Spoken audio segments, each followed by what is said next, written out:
எல்லாருக்கும் வணக்கம். நான் 1973 சினிமா இண்டஸ்ட்ரிக்கு வந்தேன்.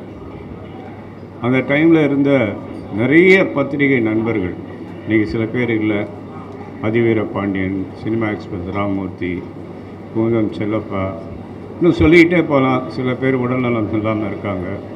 அந்த காலத்திலேருந்து இன்றைக்கு வரைக்கும் பத்திரிகை உலகம் என்னோடையும் பிரசாந்தம் பின்னாடி இருக்கிறது ரொம்ப மகிழ்ச்சி, நன்றி.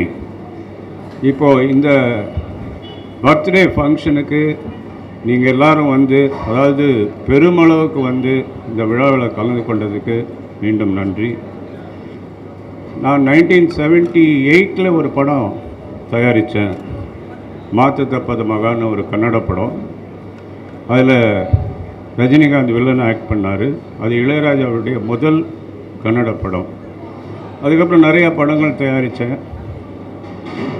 பிரசாந்த் அதுக்கு நடிக்க நான் பிரசாந்த் நடிக்க வந்த ஒருபாடு நடிப்பை நிறுத்திக்கொண்டேன். இப்போ அவருடைய வளர்ச்சியில் அவருடைய படங்களை பண்ணுறது, சமீபத்தில் ரிலீஸ் ஆன அந்தகன் உங்களுடைய ஒத்துழைப்போடு உங்களுடைய உதவியோடு மிகப்பெரிய வெற்றி அடைந்ததற்கு மீண்டும் ஒரு நன்றி சொல்லுகிறேன். அதைத் தொடர்ந்து அடுத்த படம் என்ன செய்வது என்பது ஒரு பெரும் சோதனையாகவே இருந்தது. நிறைய இயக்குநர்கள், நிறைய தயாரிப்பாளர்கள் என்னை அப்ரோச் பண்ணாங்க. ஆனால் என் மனசில் பிரசாந்துக்கு நீண்ட நாளாகவே ஹரிசாரோட ஒரு படம் பண்ணணுன்றது என் மனசில் இருந்தது. அது இன்றைக்கி 23 வருஷத்துக்கு அப்புறம் நிறைவேறியிருக்கு.